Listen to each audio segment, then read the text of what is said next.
हे आपका फिर से स्वागत है। मैं Vivek Bindra, motivation speaker, leadership consultant और बिजनेस कोच। आज बात करूंगा एक महान व्यक्ति के विषय में। सन 1891 में रत्नागिरी नाम का स्थान, महाराष्ट्र की वो भूमि जहां जन्म हुआ किसका? एक प्रोफाउंड पावरफुल दलित लीडर का, एक ऐसे शक्तिशाली पॉलिटिशियन, वुमेन इमेंसिपेटर, एक इकोनॉमिस्ट, एक प्रोलिफिक राइटर, एक थियोरिस्ट, एक ऐसे महान व्यक्ति जो कि बुद्धिज्म का रिवाइवलिस्ट भी था, ह्यूमन राइट प्रोफाउंडर और eminent scholar, razor sharp intelligence. नाम था इनका डॉक्टर भीमराव रामजी अंबेडकर। छोटी उम्र में ही ये रत्नागिरी से सत्तारा नाम के स्थान, महाराष्ट्र के अंदर जो पुणे के नजदीक है, वहां शिफ्ट हो गए। इनकी माता का देहांत हो गया था छोटी उम्र में। बचपन से ही बड़ी दिल को दहला देने वाली, दुखी कर देने वाली, एक बच्चे को आतंकित, पीड़ित कर देने वाली, तंग करने वाली, परेशान करने वाली कठिनाइयों के दौर से ये गुजरे। छोटे थे, पढ़ना चाहते थे, इनके अपने पिता से बहुत रिक्वेस्ट करते थे, लेकिन क्योंकि दलित समाज में, एक महार जात में इनका जन्म हुआ, तो कोई इनको पढ़ने की सुविधा नहीं थी। वहां पे आम बच्चों के साथ इनको पढ़ने नहीं दिया जाता था। पिता ने इनको बड़ी किसी तरह जुगाड़ लगा करके किसी वहां नजदीक के स्कूल में एडमिशन कराया, तो उसको बैठने नहीं दिया गया। बोला बाहर बैठ के पढ़ेगा। सोचो, छोटा बच्चा, उसको बाहर बैठा के, अच्छा पढ़ाई में इतनी रुचि कि बाहर बैठ के इतना ध्यान से पढ़ता है। एक बार मास्टर ने इनको बोला, इधर आओ, ये ब्लैक बोर्ड पे सवाल तो सॉल्व करके दिखाओ। अच्छा, ये ब्लैक बोर्ड पे सवाल सॉल्व करने गया तो अचानक बच्चे चिल्लाए, मास्टर जी नीची जाति का है। और इतना ही नहीं, बच्चे चिल्ला के भागने लगे ब्लैक बोर्ड की तरफ। ये हैरान हुआ क्यों भागे। तभी देखा सारे बच्चों ने अपने अपने टिफिन उठाए, वहां से उठा के पीछे करने लगे, धक्का मारने लगे। क्यों? उनको डर था इसकी परछाई से इनका खाना अपवित्र ना हो जाए। ऐसे कई छोटे धक्के इसको लगी। पानी एक बार कुएं से क्या पी लिया, इतनी मार पड़ी इसको, इतना फिजिक, एक छोटे बच्चे को सहनी पड़ी इतनी मार। एक बार रिक्शे वाले ने रिक्शा से उतार दिया। बोला तू नहीं बैठेगा रिक्शे में। क्यों? क्योंकि रिक्शे वाले को बीच में पता लगा कि ये नीची जाति का है। और उसके बाद उससे बोला तुझसे डबल पैसा लूंगा, और फिर रिक्शा भी अब तू चलाएगा। वो नीचे चलने लगा, रिक्शा भी। जानते हैं उस समय केवल छूने से नहीं, परछाई तक से दिक्कत थी इनकी। और परछाई तो छोड़िए, इनकी आवाज सुनने से भी लोग सोचते थे कि अपवित्र हो जाए। ये जो आवाज से अपवित्र, परछाई से अपवित्र, छूने से अपवित्र, ये दर्द जो उनको सहना पड़ा, ये दर्द इनकी जिंदगी में बहुत बड़ा रोल प्ले किया आगे चल के इनकी लीडरशिप को बिल्ड करने में। जानते हैं, संस्कृत नहीं पढ़ाई जा रही थी। बोलते संस्कृत तो ब्राह्मणों के पढ़ने के लिए, तेरे पढ़ने के लिए तो है नहीं, स्कूल से निकाल दिया जाता था। तो सायाजी महाराज गायकवाड़ नाम के एक राजा वहीं हुआ करते थे, जिन्होंने इसकी तकलीफ को समझा और वो इनकी तकलीफों को पहचानते थे। बहरहाल इनकी पढ़ने की इतनी इच्छा को देख के उन्होंने इसको स्पॉन्सर किया, स्कॉलरशिप दी, ताकि ये जाके वेस्ट में लंबी पढ़ाई कर सकें। देखिए, ध्यान दीजिए, बात आज की नहीं है, बात 110 साल पुरानी है। 1908, 1909, उस समय एक सबसे निचले पायदान से उठा हुआ महार जात का लड़का जाकर के इंटर करके आया इंग्लिश में मुंबई से। उसके बाद वहीं बीए करी, पॉलिटिकल साइंस और इकोनॉमिक्स में। रुका नहीं, तुम मुझको यहां नहीं पढ़ने दोगे, मैं जाऊंगा दुनिया की बेस्ट यूनिवर्सिटी में, रोक के तो दिखाओ। और वही स्कॉलरशिप लेकर के निकल गया न्यूयॉर्क, कोलंबिया यूनिवर्सिटी जाकर के उसने पहले तो एमए करी, पॉलिटिकल साइंस, इकोनॉमिक्स, हिस्ट्री और सोशियोलॉजी में। उसके बाद पीएचडी करने निकला। यहां नहीं रुका, लंदन स्कूल ऑफ इकोनॉमिक्स चला गया। लंदन स्कूल ऑफ इकोनॉमिक्स जाकर वहां एमएससी किया, उसके बाद लॉ की पढ़ाई किया, फिर उसके बाद डॉक्टरेट किया, किताब के ऊपर अपनी थीसिस लिखी। ये वही किताब थी जिसके ऊपर आगे जाकर के रिजर्व बैंक ऑफ इंडिया को बनाया गया। महाराजा और बड़ौदा से उनका प्रेम इतना था ना, वो जो सायाजी गायकवाड़ जिन्होंने इनको स्कॉलरशिप दिया था, पढ़ने में इनकी मदद करी थी, दुनिया भर में पढ़ के उनका प्रेम भूले नहीं, वापस उनके पास आ गए। बोला आप दुनिया भर में पढ़ के आए हूं, आपकी सेवा में आना चाहता हूं। तो उनको मिलिट्री सेक्रेटरी की नौकरी दे दी गई, और उस समय ये नौकरी बड़ी मानी जाती थी। अब ये बड़ी पदवी पे तो आ गए थे, लेकिन वो छुआछूत ने इनका पीछा थोड़ी छोड़ा।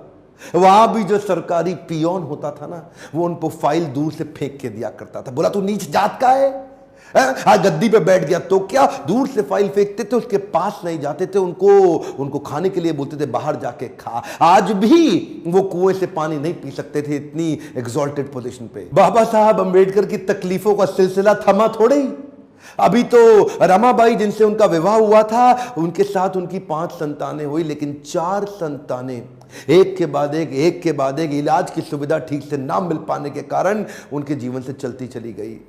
4 बच्चों का देहांत हुआ, एक बच्चा बचा, लेकिन पत्नी भी आगे चल के लंबा साथ नहीं दे पाई, वो भी लंबी बीमारी के चलते उनका भी देहांत हो गया। बाबा साहब अंबेडकर, जो अब इस समय कोई भी आदमी टूट सकता था, जिसका अपना स्वाभिमान ही खत्म हो जाए, लेकिन ये क्या किए, ये साथ साथ अपने देश के लिए लड़ते रहे और घर की तकलीफों से अपने आप को रुकने नहीं दिया। सत्याग्रह पे निकल गए। 1927 के इस महान सत्याग्रह में ये जिद पे अड़ गए कि सब दलितों को कुएं से पानी पीने का अधिकार दिला के रहूंगा। सार्वजनिक स्थान है, किसी का प्राइवेट नहीं है, जो सरकारी स्थान है, वहां पे एक इंसान दूसरे के साथ पानी क्यों ना पी सके। देखिए गलत तो एक्चुअली हो रहा था। जो दलित औरतें थी ना, उनको साड़ी भी पहनने का, पांव को ढक के उठा के साड़ी पहननी पड़ती थी। इन्होंने पहली बार अधिकार दिलाया, पूरी नीचे तक आम औरतों की तरह पांव को ढक के साड़ी पहनने का अधिकार। उसके बाद बोले कम्युनल इलेक्टोरेट की मांग कर दी इन्होंने। कम्युनल इलेक्टोरेट में ये चाहते थे कि कम्युनिटी के आधार पे हमारी वोटिंग की सुविधा अलग हो। उसमें थोड़ा गांधी जी अड़ गए, क्योंकि गांधी जी जानते थे कि ये अंग्रेज लोग मिल करके हमारी सारी जातियों को तोड़ के अलग कराना चाहते। गांधी जी ने इनको समझाया।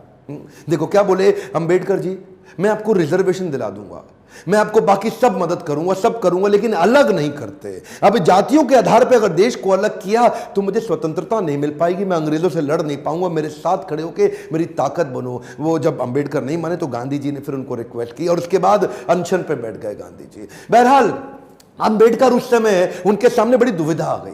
वो सोचे एक तरफ मेरी अपनी जाति के लोग, मैं उनकी मदद करूं, और एक तरफ देश में आंदोलन लड़ रहे हैं गांधी, उनका जीवन, इनके जीवन का त्याग ना हो जाए, कहीं ऐसा जीवन ना खत्म हो जाए। उन्होंने गांधी जी को समझाया, बोला ठीक है आप अपना अनशन छोड़िए। पूना पैक्ट वहां साइन किया गया, और पूना पैक्ट जब साइन किया उस समय इन्होंने रिजर्वेशन तो कम से कम कंट्रोल में कर लिया। The evolution of provincial finance in British India नाम की इनकी किताब, द प्रॉब्लम ऑफ रूपी नाम की 2 किताबें, जिसके आधार पे आरबीआई की स्थापना हुई। मैं दोबारा बोल दूं क्या, इन्होंने जो किताबें लिखी उसके आधार पे आरबीआई की स्थापना करी गई। कैन यू इमेजिन, भारत के सबसे निचले पायदान से आया एक यंग लड़का जिसकी कोई मदद करने वाला नहीं, आज उसकी बुद्धि पे आधारित हमारे कॉन्स्टिट्यूशन की स्थापना भी की जाएगी। इनकी ज्ञान, बुद्धि और कौशल का लोहा इंडियन लीडर्स और ब्रिटिश लीडर्स दोनों मानते थे। 1947 में भारत आजाद हुआ और गांधी जी के पास नेहरू अपनी पूरी कैबिनेट की लिस्ट लेकर के आए। जब नेहरू, जो कि स्वतंत्र भारत के पहले प्रधानमंत्री होने वाले थे, पूरी कैबिनेट की लिस्ट लेके पहुंचे और बताया कि देखो इनको मैं तो तभी गांधी ने पूछा इसके अंदर बाबा साहब अंबेडकर का नाम कहां है, और वहीं थोड़ी उनकी बहस हुई और गांधी ने बोला कि नेहरू ये तुम्हारी कैबिनेट नहीं है, ये आजाद भारत की कैबिनेट है। तभी उनको कानून मंत्री के रूप में लिया गया, और न केवल कानून मंत्री बल्कि तुरंत जो ड्राफ्टिंग कमेटी थी इंडियन कॉन्स्टिट्यूशन की, उसका चेयरमैन भी बना दिया गया। इनकी इंटेलिजेंस के आगे कोई कुछ बोल नहीं सकता था। जो इनसे सहमत थे, असहमत थे,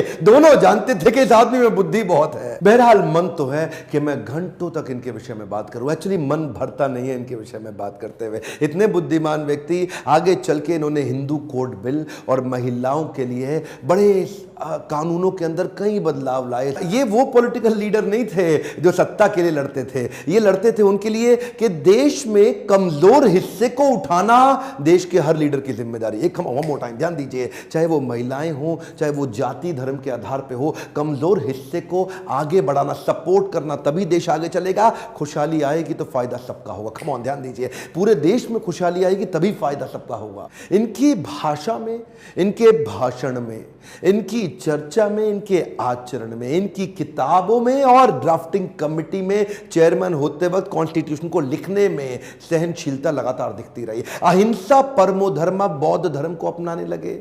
आत्मवत् सर्वभूतेषु, भागवतम में बताया गया है कि बौद्ध धर्म में आत्मवत् सर्वभूतेषु, सभी जीवात्माओं को अपनी तरह देखना चाहिए। ये जो समान दृष्टि देने का उन्होंने प्रयास किया, ये उसके बाद ये बौद्ध धर्म को स्वीकार करने चले गए। आखिरी तक काम प्रेम से करते रहे, किसी से लड़ाई नहीं लड़ी। आपके लिए क्या मैसेज है इसमें? एक मैसेज लेके जाइए, एजुकेशन इज द टूल। पूरी जिंदगी में सबसे निचले कमजोर तबके को उन्होंने उस एजुकेशन के बल पे तो खड़ा किया। ये लगातार जो पढ़ते रहे लोग इनके सामने चुप, इनकी एजुकेशन के चलते तो हो जाते थे। कोलंबिया यूनिवर्सिटी आगे चल के इनको number 1 scholar in the world की उपाधि से नवाजा गया।